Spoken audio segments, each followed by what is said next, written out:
så en stor ged. Okay. Og den var mega fed. Godt, super flot. Nu prøver vi lige det her igen. Det skal vi lige om lidt. Vi tager en runde mere, så følger os. Ikke godt? Lige om lidt. En runde mere, så følger os. Nu skal vi. Tag den igen. Prøv her. Vi tager 4. Det vil sige, når jeg har sunget op til Philip, så synger vi halleluja 4 gange. Det samme efter Lasse. Halleluja. Og så halleluja igen. Så er det ikke. Jeg skal nok vise dig det. Men prøv igen. Det er, vi starter halleluja. Og når vi så har sunget de her med en sætning efter lidt, så siger vi halleluja. For det er så afklædet. Ja, undskyld efter Philip. Godt. Det er fordi jeg ikke lige fik talt mig selv med. Vi er klar igen. Cecilie, prøv at lade det stå. Højre fod. Henrik, er du klar til at være med? Højre. 1, 2, 3.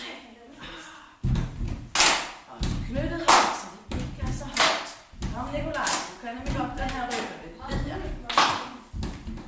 Okay, vi tager halleluja. Er I klar? 1, 2, 3. Halleluja, halleluja.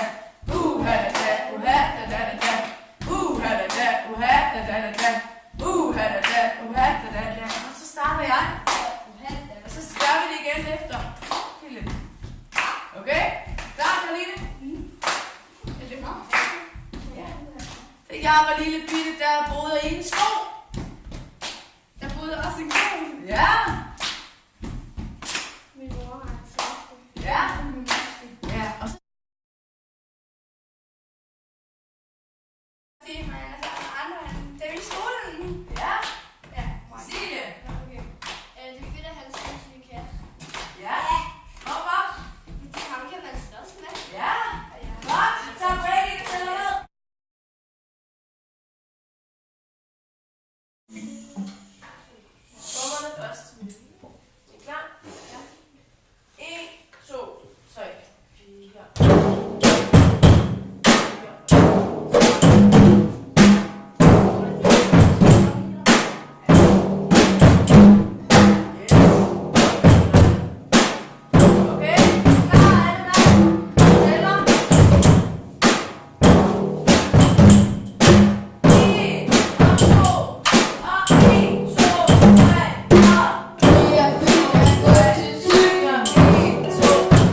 Det er rigtig